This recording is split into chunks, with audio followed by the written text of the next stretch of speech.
I'm Lynn Wheeler, the board chair, and the reason I'm up here instead of Jason is sadly Jason and his wife Rachel, they're dealing with some health issues, so I know you'll keep them in your prayers. Is Pastor Matt here? Pastor Matt? All right, well, then I will say that we always have greetings from Pastor Matt, the man who can do anything. Now he's back in the AV booth, and he is a fabulous, fabulous community guy, and we're just so fortunate to be here and to work with him. And Matt, thank you for all that you and the church does for the community. We really appreciate it. On your table, you will find a brochure for the Tawnytown Agriculture exhibit. Does everybody see that copy on there? There's a copy on everyone's table. This opened on Sunday. It's on Main Street in Tawnytown. I don't see, is Nancy here? Anyway, Nancy Eiler has done a fabulous job putting this exhibit together.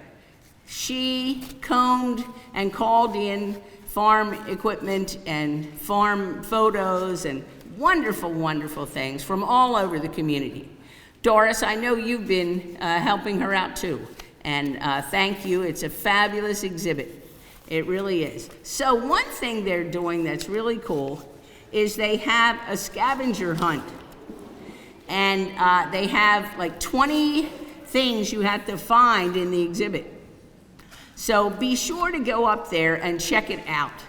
The hours, it's open until November 19th. The hours are on this brochure, but it is really, really very well done, and the scavenger hunt is great fun.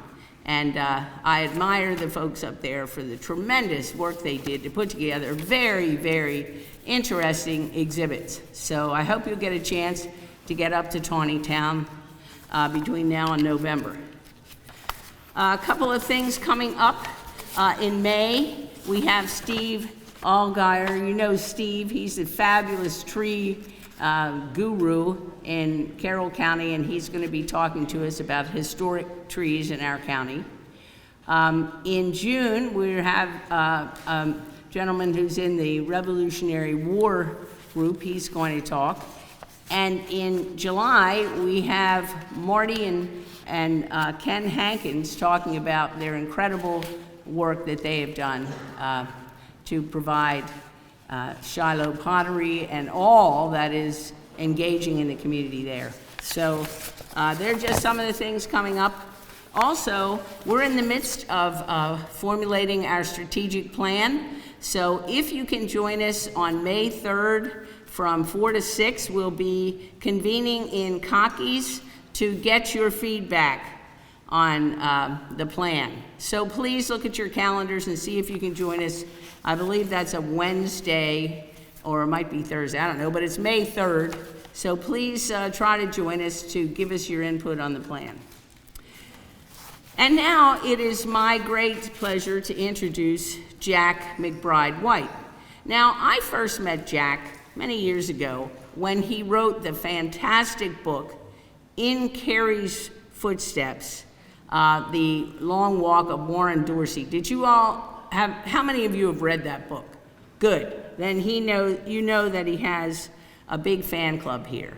And of course, Jack and Warren came around the community and did talks and interviews, and it was totally delightful.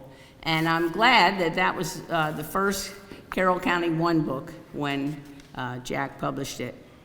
Also, Jack is the author of The Keeper of the Ferris Wheel, which won the grand prize in the Writer's Digest National Publishing Award and was picked up by Penguin, which of course now is Penguin Random House. And he has continued to do his great research in the Sykesville area. He has a new book out, which he has over at the table if you'd like to get an autographed copy. That is called Sykesville Stories, and this is the first edition, first volume, right, Jack? So more to come on Sykesville Stories. And I know, like Frank Badovic, if Jack is telling the story, it's bound to be very entertaining. Today, he's going to focus on a special story having to do with two German gentlemen who ended up in Sykesville, right? Three. So I'll let him give you the detail on that. Jack, thank you for all you've done to promote and tell us about the stories of Carroll County. You have also been at the Gateway Museum. You've done a lot of work to keep history alive for us, and we're very, very grateful to have you here today. Thank you.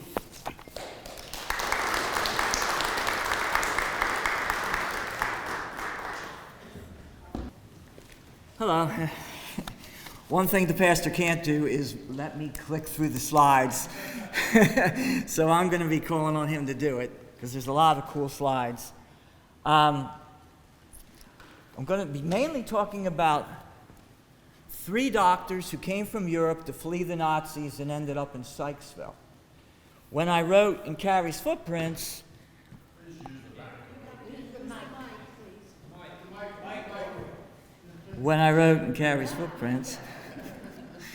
I found out that Carrie's family came here because their family was working at Springfield.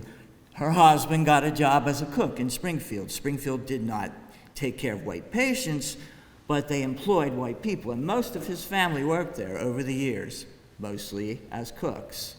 So that kind of got me introduced to Springfield. Then while I was working at the gatehouse, a guy showed up and told me his mom died at Springfield in 1950, and her name was Helen. And she died there, and while researching her, and through other means, I came to realize that all the doctors over there were German. In fact, I interviewed a guy named Guy Haney, who was a World War II vet, and he went to work at Springfield in 1946 in the men's ward, and he said, yeah, all the doctors there were German, and they had German accents. He didn't like them, except for one named Herman Solomon. So I thought, well, maybe they went out and recruited German psychiatrists and psychologists because maybe they were the best. Sigmund Freud was an Austrian Jew, but that wasn't the case. During World War II, all the people who worked there had to leave to go fight. There were vacancies, and all these Germans and Austrians were fleeing Hitler. So they came to Springfield and ended up at Sykesville. Wrote this book, Sykesville Stories. It's a collection of stories about Sykesville, but to me, the most interesting story, which I only did 3 pages on, is the one about these doctors. So today I want to talk about 2 of them briefly, and then in more length about one. His name's Kurt Glaser, and the reason I know a lot about him is because after he did Schindler's List, Steven Spielberg got really interested in this whole story, and he started something called the Shoah Project, and they collected the personal recollections of all these survivors of the death camps and all. One of them, who I found on YouTube, was named Kurt Glaser. He was interviewed over at Fairhaven in Sykesville for 3.5 hours, and he tells his whole fascinating story. So mainly I'm going to talk about him. All right, so just briefly about Springfield. I just put that one up there so that you can see the entryway, see how vast it was. That's you're coming in there, you're in the women's wards, which are now called Warfield and owned by the town of Sykesville. And Sykesville hasn't done much with them yet. Some of them have been renovated. But you can see it's a big, long road. This is in the 20s. You can see the vastness of it. The Hubner building was where people were processed in. And Helen Starlipper came in and lived there for a couple years. And in the Hubner building, they actually tried to cure people. Mostly, they were just taking care of people. They called it custodial care. When you went to custodial care, they weren't trying to cure you. There were thousands of people over there, and they were just taking care of them. After Helen was deemed unsavable or whatever, They moved her up to Clark's Circle, which was built for epileptic patients. At one point, they had to separate the insane epileptics from the rest of the people, so they built these cottages. You can get the year of that because there's only 2 cottages, and eventually there were 5 in a circle, and they called it Clark's Circle. This is just a view of the women's group, which I said is called Warfield and owned by Sykesville. You can see that it's somewhat collapsing. At least you can see that one building. You know, the buildings are old, 100 years old. This is the men's group. Martin Gross was one of these German doctors. His wife was also a German doctor, and he was a big shot over there way back in the 40s. And you can see that it's in worse shape than Warfield. It's owned by the state, isn't it, John? It's owned by the state, and they're not doing anything with it. It's fun to walk back there, but it's falling apart. I just took that picture Sunday. So, this is the staff in 1950. Most of these people probably came from Europe. They're Jews. The little guy down on the end in the white coat, that's Dr. Sonnenfeld. He was Helen's doctor. I read a lot of what he wrote about her.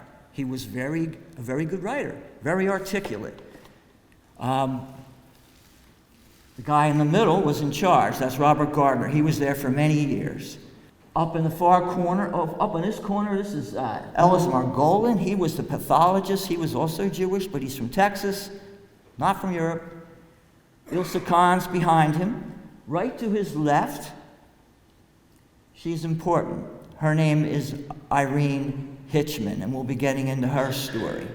Ava Solomon is not up there. We'll be getting into her story. Her husband is up there.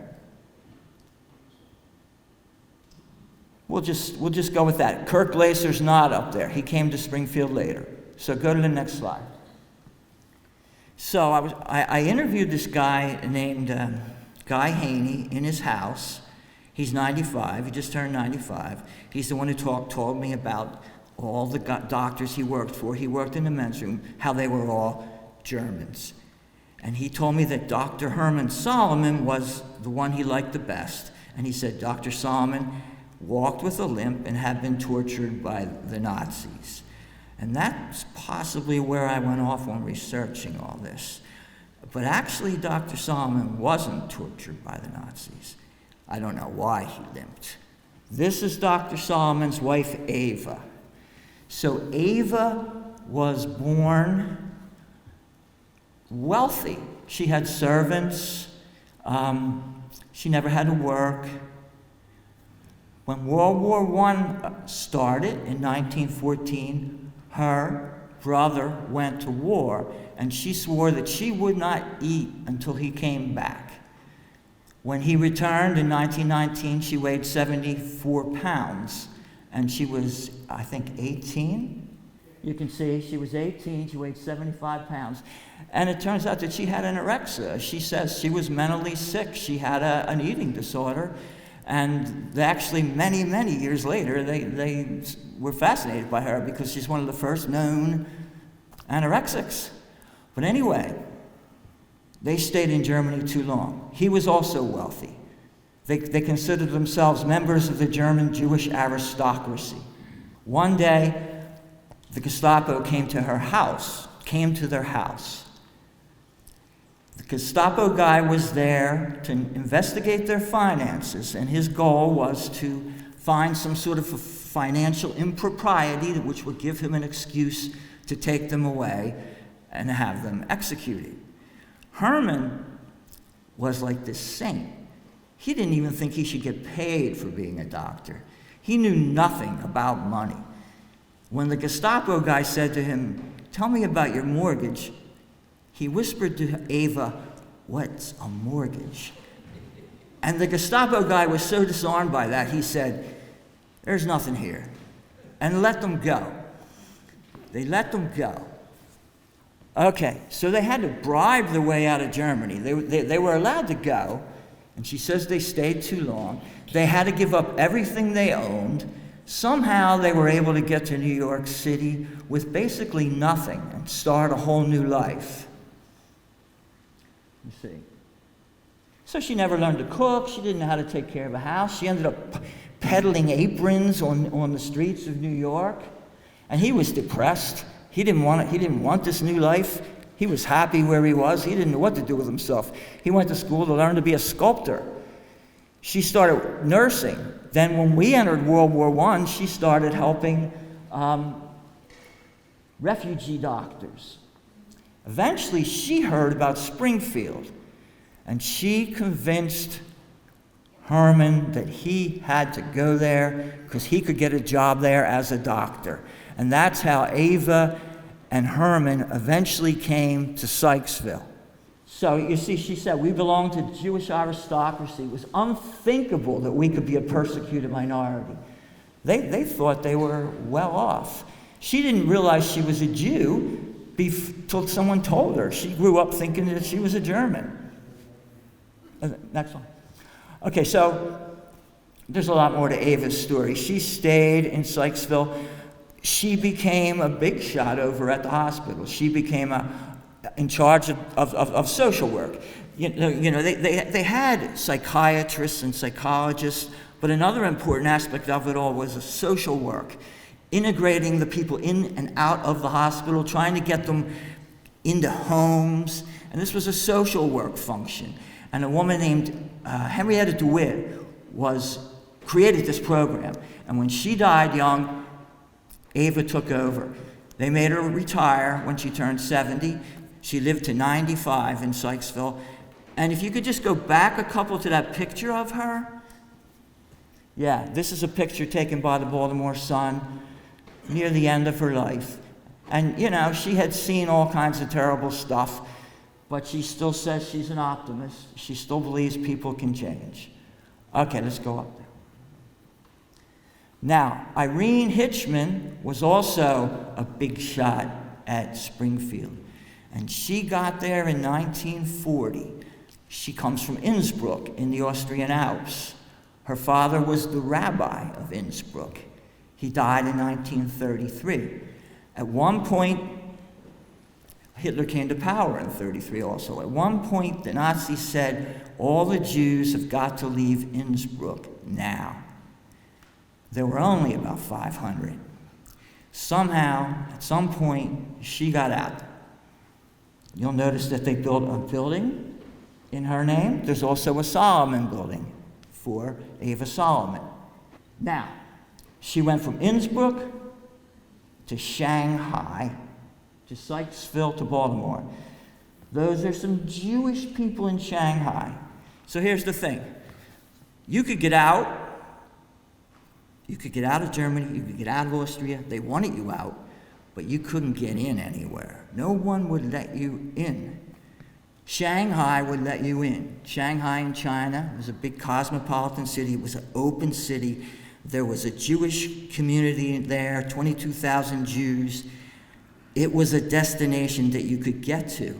It took like 32 days on a boat to get there, but you could go to Shanghai.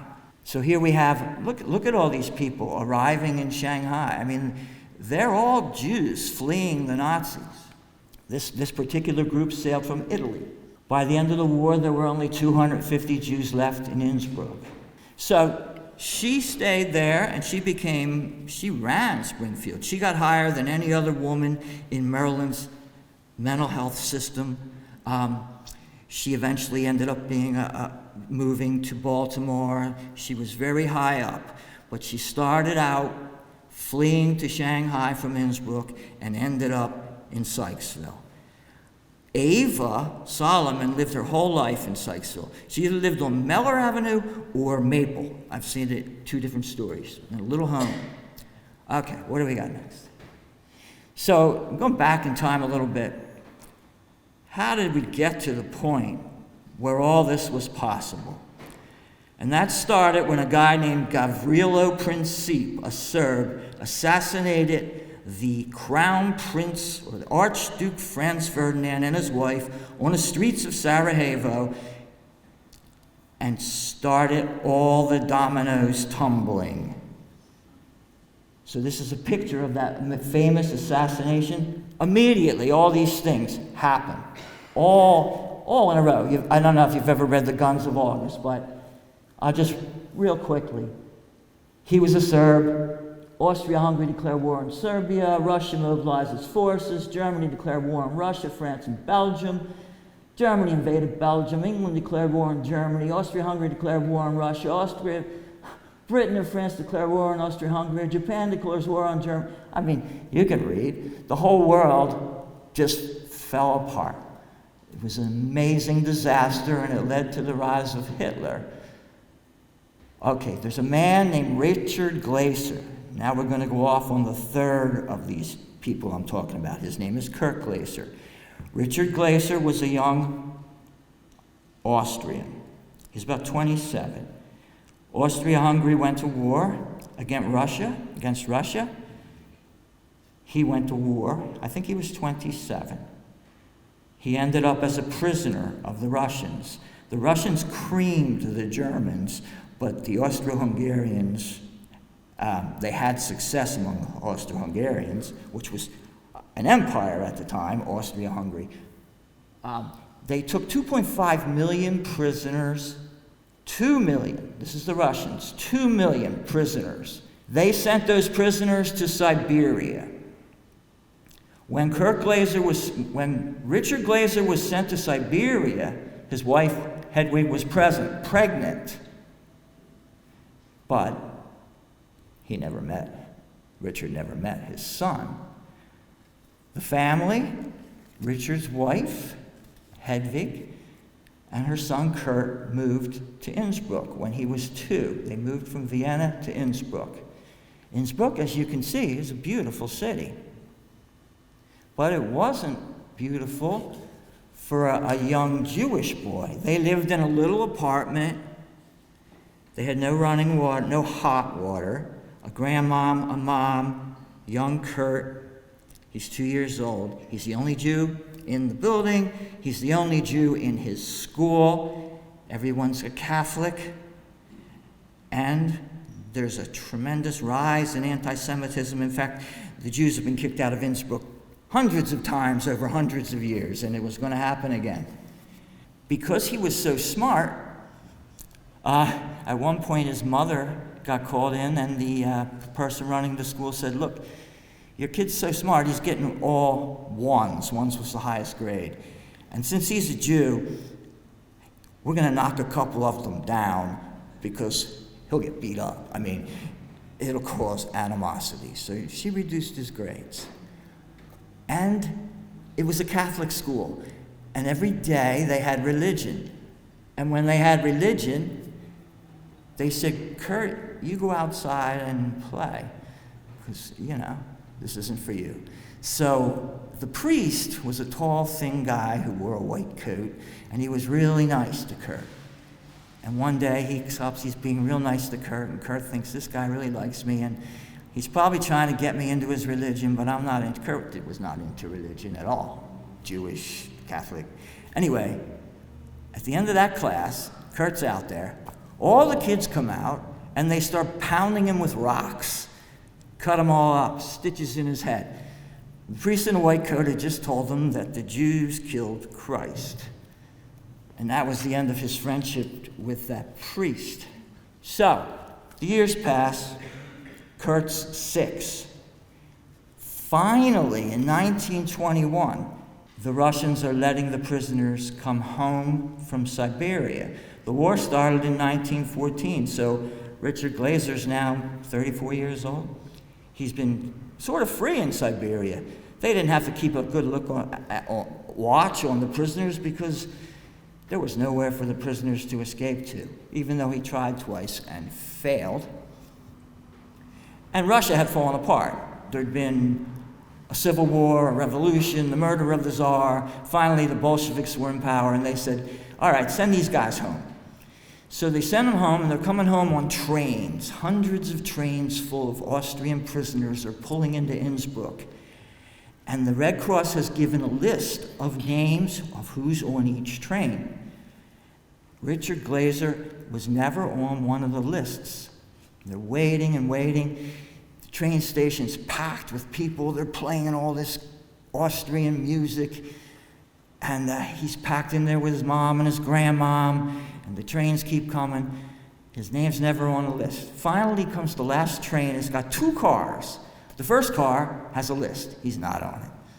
And comes the last car. Men are standing on top. They're hanging out windows. And finally, this is the most powerful memory of his life. Kurt Glaser says, I hear, Richard, Richard. His mom has finally seen her husband after 7 years. Okay. So Richard is an interesting guy. He, first of all, Kurt is 6. Now he's got a father. He doesn't know this guy at all, you know. They're strangers. They never form a strong bond. His father's a hacking chain smoker who can't get his breath and coughs all the time. They have a son, and then he's got a son, a father. It's not the best situation for him, but his father's also very kind. They called him the father of widows and orphans. Whenever anyone in Innsbruck had a problem, he was the first person there to help. He was also fanatical about right and wrong. There was no gray. There was no middle. These are actual orphans, Jewish orphans from a different pogrom from Innsbruck earlier. Okay, next one. And then, of course, by 1933, Hitler has, through vicious means, extra-legal means, taken over the German government. He's the Chancellor of Germany. That quote down the bottom is Neville Chamberlain declaring that Britain is going to war against Germany. That's a little premature there. Okay, go to the next one. So, Richard Glaser's successful. He has a business. I'm just looking for the actual... I should mention that while Kurt was still in school, after the priest thing, his life was fairly miserable. I mean, he went to a dance, and all the kids were saying, "Don't dance with the Jew," to him, you know, to the girls. He would walk down the street, people would come up behind him and call him a Jewish pig. He formed a youth group. He even carried like a handful of wire in his pocket, and one day some guys were trying to pick on him. He pulled it up and raked them up. He was defending himself. Hitler came to power when he was about 18. So his father got a business representing a German firm called Steinmetz. They made some sort of healthy bread or something. And he was very successful. He got one Austrian province, then he got another, then he was in charge of the franchise for all of Austria. He was so into it, he took everything he had. He even stole his kids' bank accounts to market. But they were successful. And they were so successful, they moved to the big city, the big beautiful city of Vienna. They had a nice villa. They had a chauffeur-driven car. And then one day, in 1935, he's called in and they say, "You are no longer in charge of your business. We've given the job to your bookkeeper," which devastates him. So he goes to the authorities and they say, "Hey, that's Germany. We can't help you." He goes to Berlin. It's 1935. Hitler's there. They can't help him. So on Yom Kippur, on 1935, he goes to see the bookkeeper to see if he can work something out. And this is a quote from Kurt Glaser. "The bookkeeper raised his cane against him, and my father emptied a pistol in him, completely, the entire magazine." This is out in the street. And they stoned him, and they arrested him and put him in prison.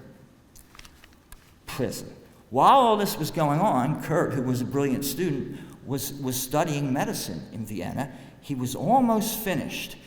He was about to take the big test, the big anatomy test to complete his 3rd year. And then he said, "I have to give up medicine. My father just killed a man. Everything's over. This is done. I'm ruined." But a friend came and got him and made him take the test. He did so well that they gave him a job working at the university as an instructor in a dissecting room. And he got free tuition. But his father's in prison, his mom and his brother leave. It's getting very bad there. And then comes a famous event called the Anschluss. If you've seen The Sound of Music,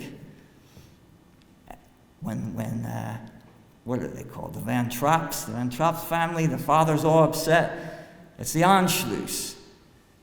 The Germans and the Austrians have made an agreement that there's no more Austria. Austria is now Germany. There were Austrian Nazis, but they weren't necessarily dominant.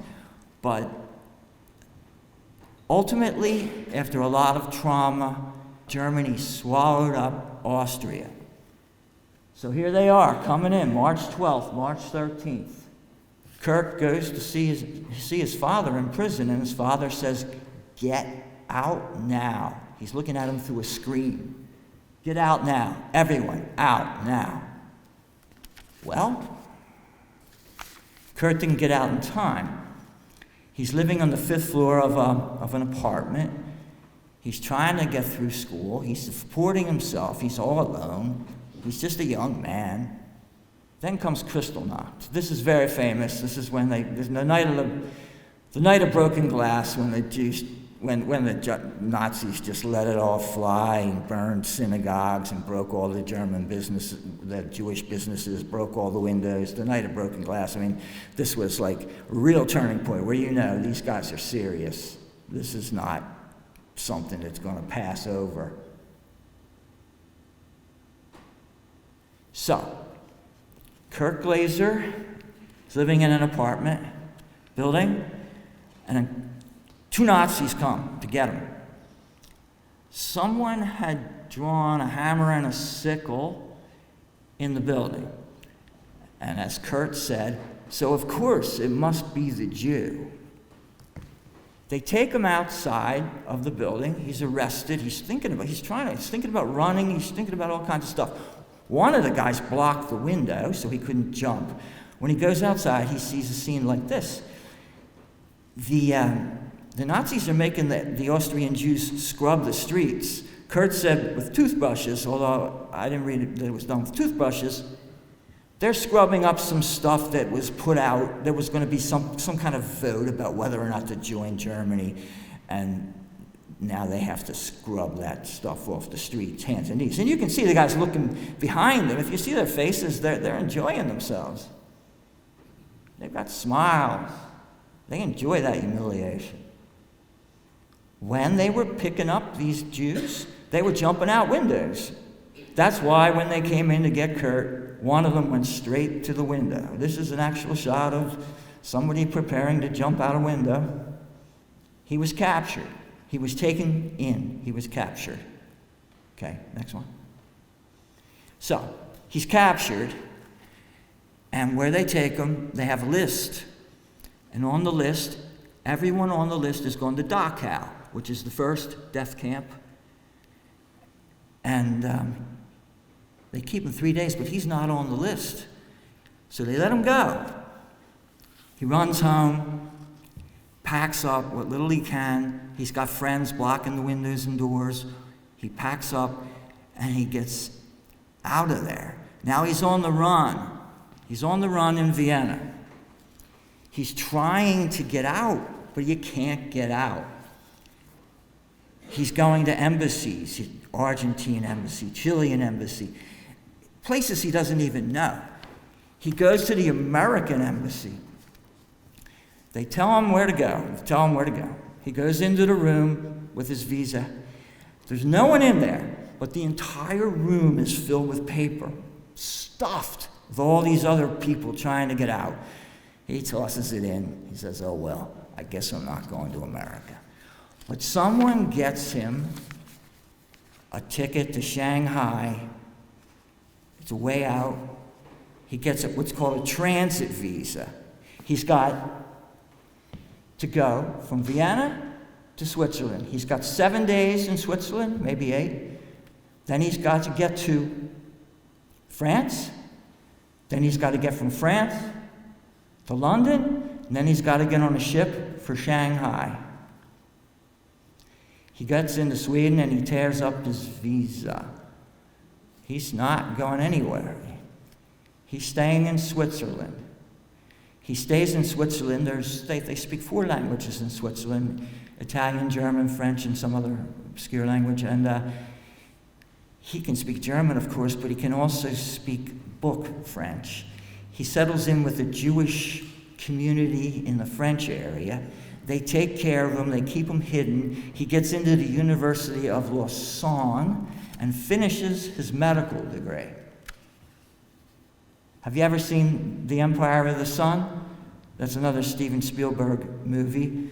That takes place in Shanghai, and the kid in that, what I want to say is, Shanghai was okay for a while, but then the Japanese came in, and Shanghai became not so cool after, because the Japanese were just as bad as the Germans, and they herded everybody together into a ghetto. So, he comes to a border. There's a German border guard. For some reason, Kurt is smuggling in a penknife and a flashlight. I don't know why he picked those 2 items. And he gets over the border into Switzerland. He said it was unbelievable. He said it was the most amazing feeling of his life. I'm finally out of their clutches. And you got to imagine, he's been a fugitive. He's been turned into a German because Austria no longer exists. But he's in Switzerland. He stays in Switzerland. Finishes his degree. He goes, as I mentioned, he put in his visa at the American consulate, right? He actually gets picked. The United States was not accepting many Jews. They had a quota. They even sent some ships back. Kurt said that FDR philosophy was delay, delay, delay. To get the visa to get out, he needed an affidavit. And someone on the other side saying, okay, he's a good guy, we want him. He got an affidavit, someone sent him an affidavit, they rejected it. Another one, they rejected it. Another one, they rejected it. Another, rejected it. The 5th one, they finally said, okay, you're good to go. He crosses into France. He's got a ship. He has a ship now. He has an affidavit. He can go to the United States. He just has to get to his ship. He crosses into France on September 1st, 1939. On that very same day, Germany crossed into Poland. 2,000 tanks, 900 bombers, 400 fighter planes, 1.5 million men. That's the beginning of World War II. The day Kurt Glaser arrives in France, Hitler arrives in Poland. 2 days later, England and France declare war on Germany. He's now in France, and he's a German, and they're at war with Germany. Meanwhile, the ship that he's waiting for left New York. It's a French ship. Now that French ship has to go into hiding so it doesn't get submarined, torpedoed. He doesn't know where his ship is. The ship is hiding at sea. He gets to the ticket window for his ship. The ship's not there yet, but he goes to the ticket window, and 2 men come up to him and they say, where are you from? And he says, I'm Austrian. And they say, there is no Austria, you're a German. And they arrest him. They arrest him. He gets arrested. Now he's a prisoner of the French. And they put him in a wine cellar. They keep him prison in a wine cellar with a bunch of other guys. There's no water, but there's wine. So he drinks wine. They take him out every day. They march him out. It's obvious that the French aren't ready for war for various reasons. Like, for instance, the soldiers who are marching him are drunk and they don't have any shoes. And they don't have any bullets. The French aren't ready for war, but it's coming. All right, so his ship arrives. They tell him, you can go get your ship. He goes to get his ship. It's a Friday. All he needs is some paperwork to allow him to cross a part of France, and the office where they have the paperwork is closed for the weekend. So his ship leaves without him. So now, what's he going to do? He finds some little guy in a booth, some little South American guy who sells him a ticket to an American ship. He gives that guy all but his last $3. It's called the President Harding. So he gets on the President Harding. It's a passenger ship that holds 350 people. They cram 700 on there. They put him down in the cargo hold. They give him some straw to sleep on. For some reason, he's down there with a bunch of Yugoslavian farm workers, one of whom keeps spitting across them all night into a bucket. It's not pleasant traveling. But he's on his way. He's finally on his way. And as soon as they get out, they are American. They're not at war yet. They turn on all the lights. They shine them on the flag. He's going to make it. But then they get word that a French ship has been sunk, and they have to go save it. Well, it's an oil tanker. Nazis are shooting everything up now. Kurt says our captain had to make a choice. Captain's an American. Keep going or save these people. And he decides to try to save them. I read later that that's not necessarily what's true. He may have just stumbled into this situation. Either way, they go into a massive hurricane to save these people. And when they start getting them out of the water, they don't speak French, they speak English. That's because someone else has already rescued the French, but another boat has been sunk, a British ship, and they're saving these British guys. They saved like 25 of them. But they're in this hurricane. This is an excerpt from an article about it. All agreed that most of the damage was caused by one gigantic wave that rolled in from the port side in the Stygian darkness at 9:36 Tuesday evening with an elemental force such as left the passengers, even yesterday, awe-stricken.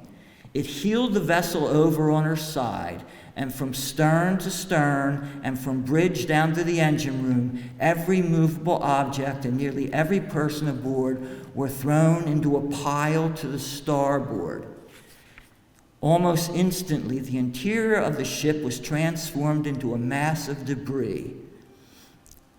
On the bridge, 77 feet high, Captain Roberts had just time to glimpse skyward as the crest of the wave before it knocked him off his feet. Carl Hegenberger, third officer, was thrown clear across the full length of the bridge and suffered a broken arm. Paul Johnson, 22-year-old cabin steward, he was sucked out to sea. So imagine if this room just tumbled over and we all went and hit the wall. That's what it was like. Hundreds of people, broken bones, broken backs. Kirk Glaser is not a doctor. He's a graduate from a school. He has no practical experience. The ship doctor rounds up all the doctors on the ship, including Kirk Glaser, and puts them to work. Sends them down into where the crew is, the hold, I don't know what you call it. Anyway, he comes across an American guy, he's a butcher, who has just been doused with boiling soup and is delirious and out of his mind.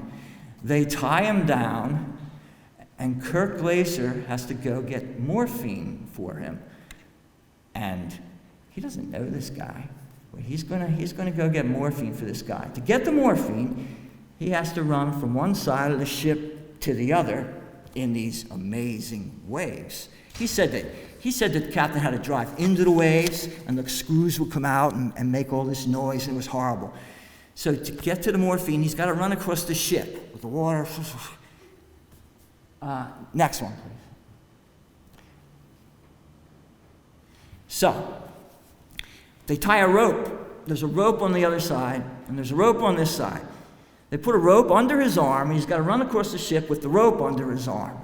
There's two guys holding him steady. And at one point they say, "Go!" And he runs across the ship. Halfway there, the ship rocks, and he's hanging out over the ocean by his arm. All he sees is the ocean, which is, and he's only like 22, 24. He's gone through all this stuff, and now he's hanging out over the ocean by a rope. And you know how they say you see your life flash before you, right before you die? He sees his mother's face in the water, which I kind of tried to depict there. He swings back, he makes it, he saves the guy. They save a whole bunch of people. When they pull into New York, there's ambulances waiting, there's fire engines, there's physicians. And to get to New York was not easy. They couldn't get out of the hurricane. They were in it for days. At one point, a Coast Guard ship was trying to help them, had to shoot supplies by rope onto the ship. So that, the battered Harding, it was famous. This was the first American ship, wasn't really attacked, but a victim of the war. It actually mentions his name in the article. It says Kirk Glaser from Baltimore for some strange reason. He could speak 2 words of English, hurt and where, because that's all he could say to the people as he found them. Hurt, where? They improvised stretchers out of life preservers. They saved 100-some people. There was only 6 doctors.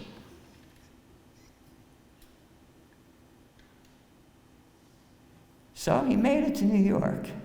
He has no money. He has no friends. He has nowhere to go. The boat line gave him some money for his efforts. He was able to use that little bit of money. So where does he go? He goes to Philadelphia, of course, because when he was trying to get the affidavit, they were writing to people named Glaser, any old Glaser. One of the Glacers in Philadelphia, don't know him, not related to him, they said, "Yeah, come on." So he goes to Philadelphia. They give him a cot in their family room in their little row home. The woman's sister is a teacher. He takes a streetcar every night to her house. They do the dishes. They eat.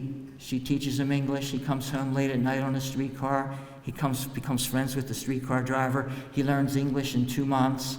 He's able to pass a medical test in New York. And then there's a whole big 70 more years of story. Can you, so there's his journey. Vienna to Innsbruck, back to Vienna, Germany, Switzerland, France, New York, Philadelphia, Chicago. He goes to Israel, gets back with his mom for the first time in 12 years, Baltimore, and then eventually Sykesville. And he dies in Sykesville. He lives in Fairhaven a while. Next slide. Okay, so Richard Glaser, this is Kurt's father. This is what happened to his family. Go ahead. He was hanged in prison for murder. His wife and youngest son made it to Palestine. His wife got in illegally. The son got in legally. His father died on the way to Auschwitz. His 3 brothers died in Auschwitz.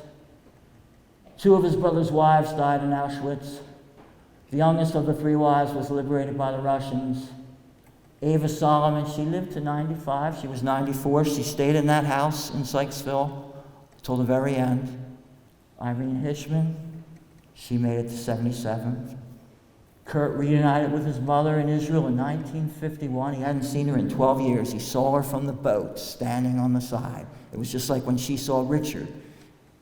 And he came back from Israel. He would have stayed there, but it was the McCarthy era, and he was afraid for some reason he was going to lose his American citizenship.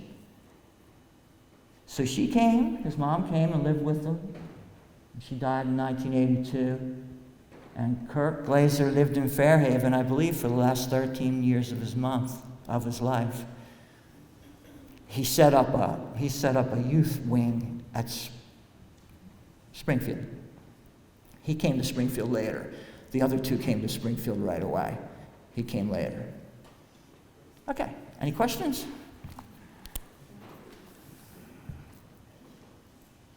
I covered it completely.